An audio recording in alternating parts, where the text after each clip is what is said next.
युद्ध इस समय निर्णायक मोड़ पर पहुंच चुका है।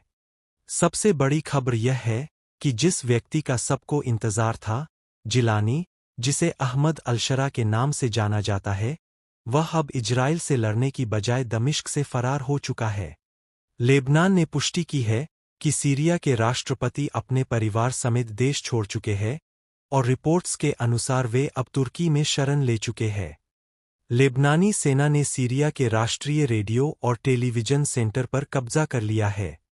इस बीच इजराइल ने एक बेहद अजीब और निर्णायक हमला किया, जिसमें सीरिया के रक्षा मंत्री समेत जिलानी के करीबी 2 और लोग मारे गए।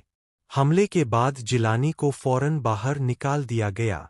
इस हमले के बाद पूरे सीरिया में अस्थिरता फैल चुकी है। स्वेदा से इजरायली सेना अब सीधे दमिश्क की ओर बढ़ रही है और ऐसा लग रहा है कि जल्द ही राजधानी पर कब्जा हो सकता है।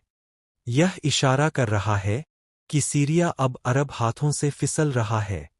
इस पूरे घटनाक्रम में अरब कबीले हथियार उठाकर इजराइल के खिलाफ मोर्चा ले चुके हैं। लेकिन सवाल यह है कि जब राष्ट्रपति खुद देश छोड़ चुके हैं, तो युद्ध का नेतृत्व कौन करेगा? इजराइल की योजना सुनियोजित थी। उन्होंने पहले रूस, ईरान, हिजबुल्लाह और अन्य गुटों को कमजोर किया, फिर जिलानी को सत्ता में लाया और अब उसे भी हटाने की तैयारी में है। सोशल मीडिया पर यह दावा किया जा रहा है कि जिलानी मारा जा चुका है, पर इसकी पुष्टि नहीं हो सकी है। अब इजरायली सेना सीरिया में पूरी ताकत से आगे बढ़ रही है। यदि दमिश्क तक का रास्ता साफ हो जाता है, तो इजराइल पूरे सीरिया पर कब्जा कर सकता है। वहां के डिफेंस सिस्टम पहले ही नष्ट किए जा चुके हैं। नेवी, एयर डिफेंस, हेलीकॉप्टर सब तबाह कर दिए गए हैं।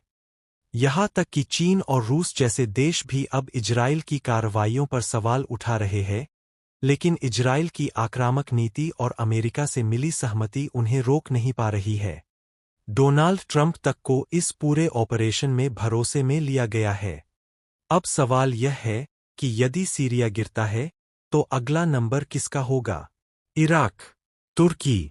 इजराइल की रणनीति यही है, देशों को अस्थिर करो, शरणार्थी संकट पैदा करो और फिर सैन्य दखल देकर पूरे क्षेत्र पर नियंत्रण हासिल करो। यह वही इजराइल है जिसने ईरान के राष्ट्रपति पर हमला किया और अब वह खुलकर कह रहा है, हम सीरिया का तेल और जमीन ले लेंगे। क्या अब भी मुस्लिम दुनिया खामोश रहेगी?